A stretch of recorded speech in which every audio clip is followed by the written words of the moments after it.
There are many stories about monsters.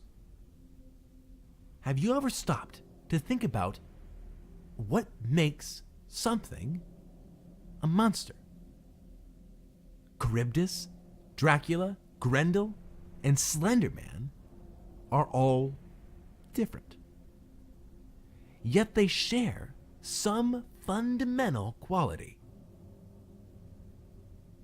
I suppose you could say you know one when you see one.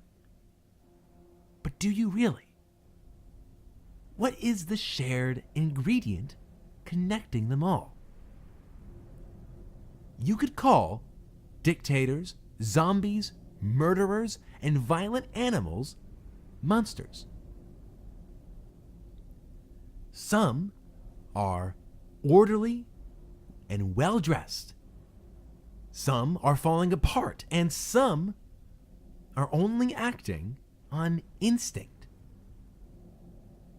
I think it's that they all have the capacity to harm the innocent. I would like to tell you about a particularly frightening monster.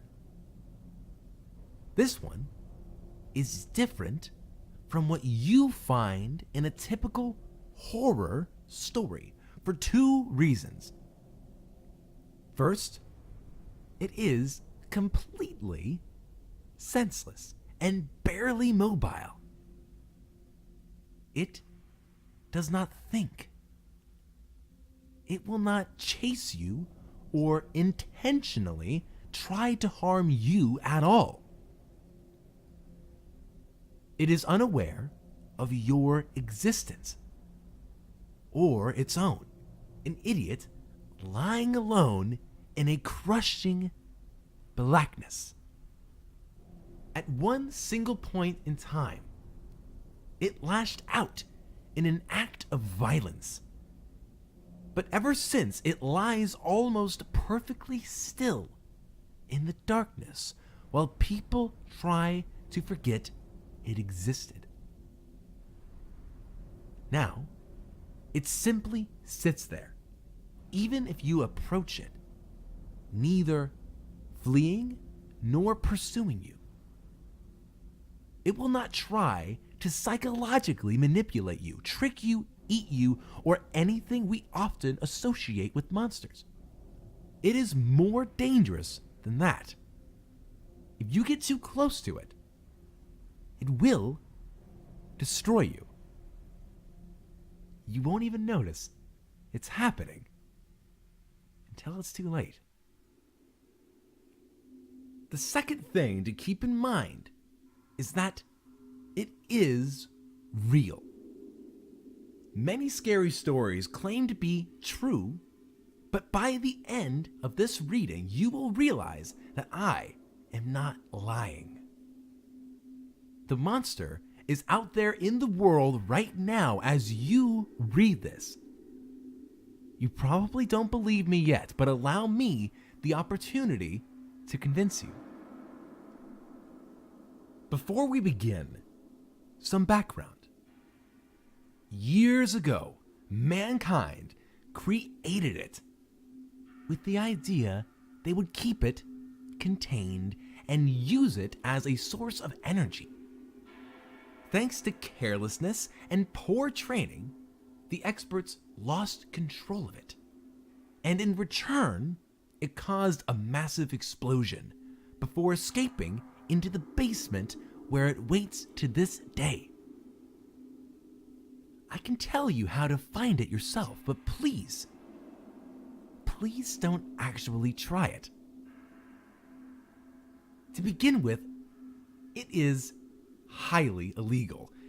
It was originally created by humans. The powers that be will not appreciate you looking for it. Anyone going on this journey will almost certainly be caught and arrested.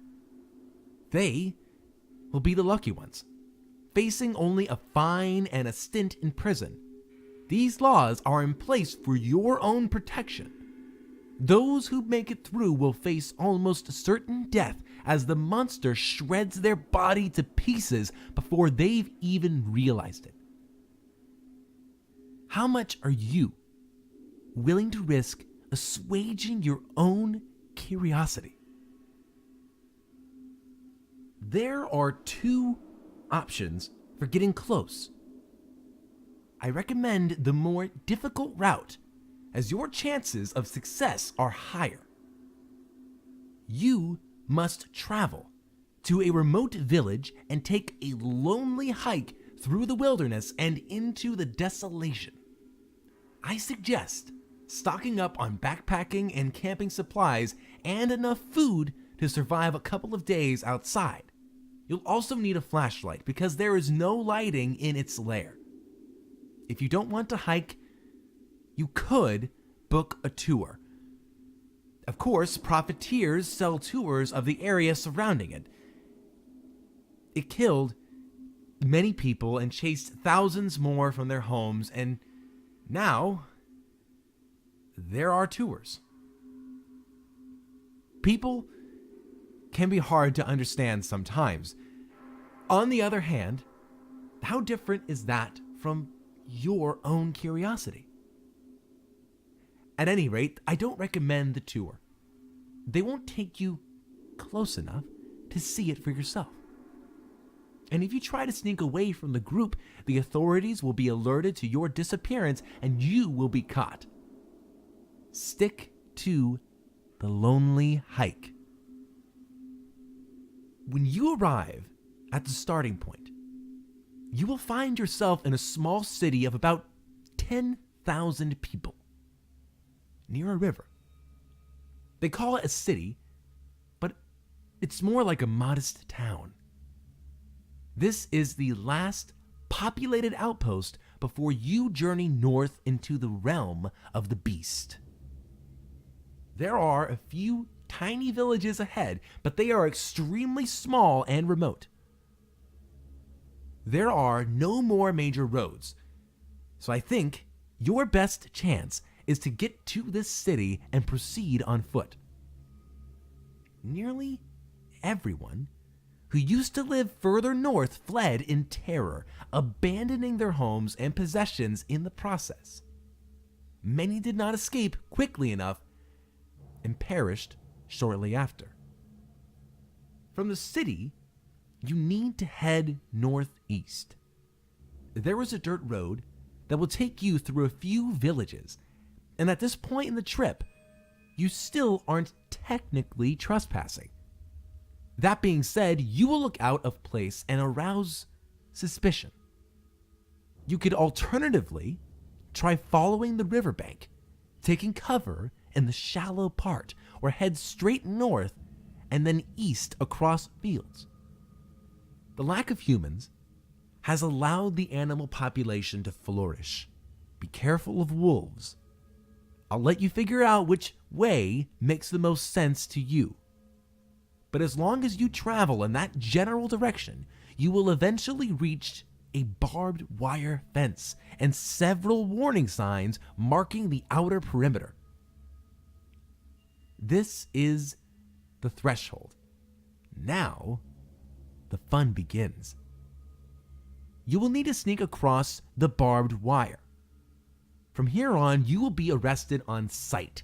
The fence will be watched, but beyond it, the wilderness is punctuated with abandoned buildings and other signs of decay. This will go on for miles. You should be able to find cover there. It may be wise to wait until dark to cross the fence and move on. The cover of darkness will help you move undetected. Consider taking your time. People pay good money to see the devastation, and rarely does anyone get to explore unescorted. But make sure you do not linger for too long. You are now within the monster's sphere of influence. Though at this distance, it is still fairly weak. You probably didn't notice, but it already is beginning its work on you. You need to travel east after crossing the barrier. If you begin to see blood-red petrified trees, you are starting to get close. The monster destroyed the trees in its outburst and caused them to petrify in this unnatural color. Only a few remain, as most have fallen. Your demise won't be as glamorous. Eventually, through the murky darkness, you should be able to discern a large man-made lake with a mostly abandoned city on its northwestern shore and an industrial site further in the distance. In the dark, it may be hard to spot. Head for the city streets, but remember to be discreet. There are a few people here, mostly government-approved workers. Some are working on the construction of a solitary new building. The others are there to arrest people like you. They rotate in and out, never spending more than a few hours in the abandoned city. You wouldn't want to live there. If you take the time to poke around, you'll find the abandoned buildings full of relics from the past. While the workers still spend limited periods of time here, a lot of the city is frozen in a bygone era, with possessions dropped where they were when the masses fled. But this isn't why you came this far, is it? It's time to get serious. Further north and east on the horizon, it sits, a silhouette on the black horizon. It is the partially built confinement building. The arches are intended to keep the monster within. Humanity's first attempt at such confinement was an abysmal failure. The second attempt was a decade behind schedule at this writing, and the construction is being threatened by recent armed conflict that has erupted nearby. If you're still serious, you'll need to ignore all of this. You wanted to see it. Your objective lies within the half-built structure. I suspect some readers have already figured out where it is by now. They are not likely to be comforted, as it has become apparent that I'm telling the truth. I implore you to turn back now. It only gets worse. Instead, you may be thinking that most get inside the dome without being spotted. I have no advice here, but the authorities don't monitor it constantly, so it may be possible to pull this off. The dome is designed to keep the monster inside and is not intended for easy entry and exit. You'll have to survey the situation for yourself. If you somehow manage to get in, you will see before you the original confinement structure, cheerfully referred to as the sarcophagus. Note the holes in the wall and the caved-in ceiling, evidence that it refuses to be confined. The roof collapsed years ago, and even before that, the numerous holes in the walls rendered the entire structure ineffectual. Gaining entry from here should not be difficult, and at this point, the authorities will not be a problem unless you were spotted climbing into the dome. Rarely do people get this close. The monster's effect on you is growing now. If you've made it this far, your chances of survival have decreased. It's already destroying you. Perhaps descending directly from the tall smokestack of the sarcophagus is the best way to get your bearings. The wreckage inside is immense and will make maneuvering difficult. The fallen metal beams are all around. with narrow and unstable walkways in between. Further collapses of the inner structure are possible, so proceed with extreme caution. You need to proceed to the center of the structure and then descend. There is a large pit several meters away from the base of the smokestack. The monster lies directly under it. But I recommend not crawling straight down through the pit. Instead, try to get at it from the side. Find a collapsed bit of floor to crawl into the dark basement. There may even be an access shaft or stairs available. Beyond that, the beast is waiting for you. You're very close now. I hope you brought a flashlight because it is the only way to see. The electricity doesn't work. Take a look around at the halls and the inside of the moldering basement tunnel.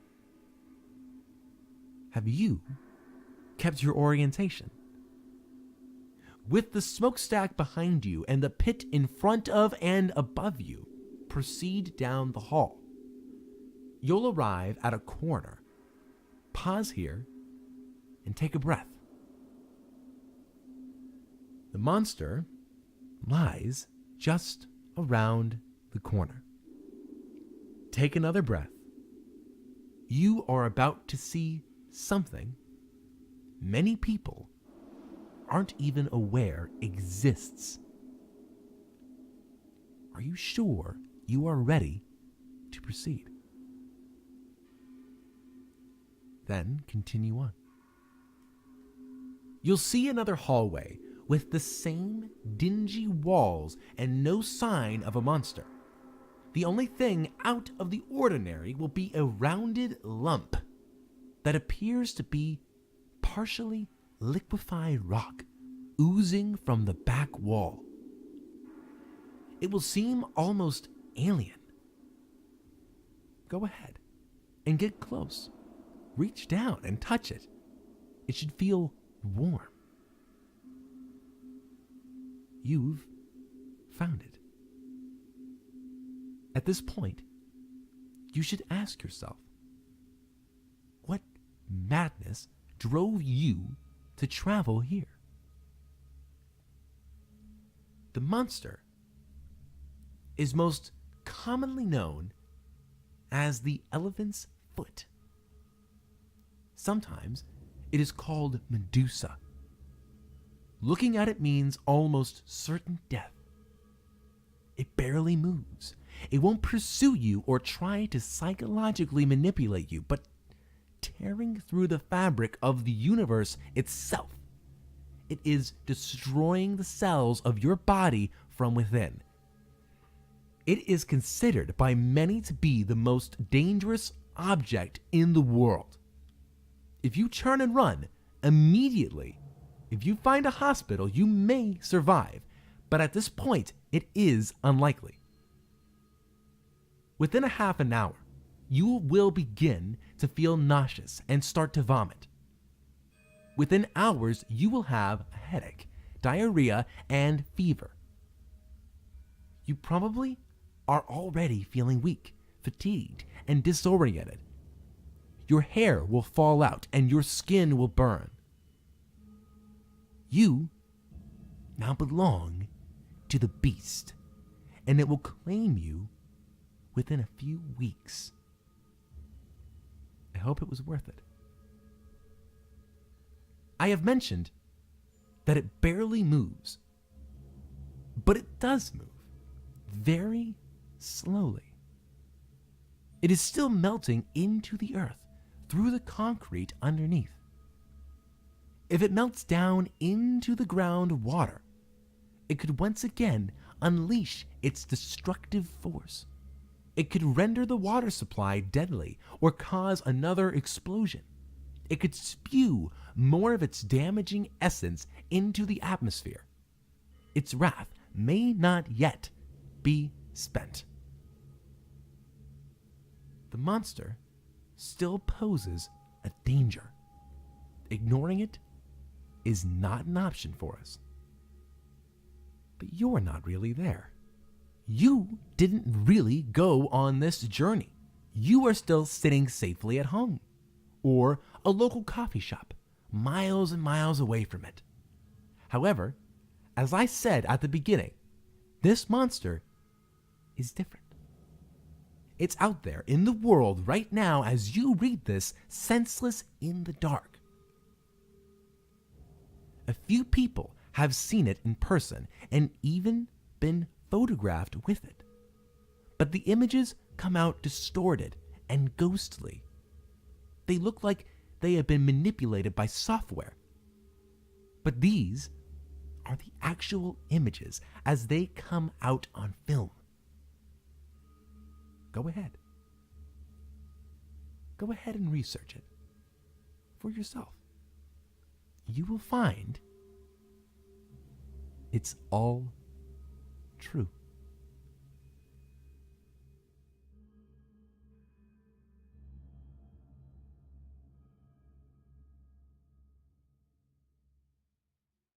Now, was that story really good or really, really, really good? Hey, this is Corbin from Corbin White Productions. We just got done reading a little tale called When Monsters Are Real by a creepypasta amateur writer by the name of C. Murphy.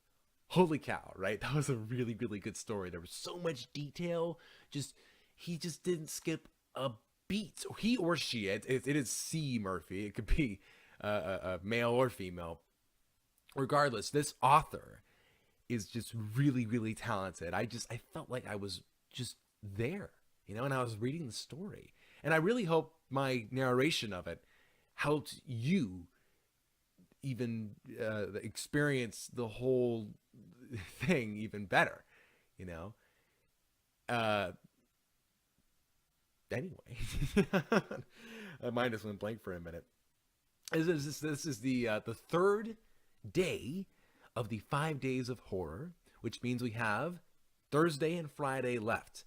I really, really hope you guys are enjoying what I'm putting out this week, and I hope it's really getting you in the Halloween mood, really the mood for all the spooks and all the things going on. If you like this video, please hit the like button, and if you like what I'm putting out on my channel, please hit subscribe. I'd really appreciate it. Again, what a story. This is probably my favorite creepypasta, honestly. And I've read a few, as you can probably tell on my channel, but this is very good. Thank you for listening, and have a good night.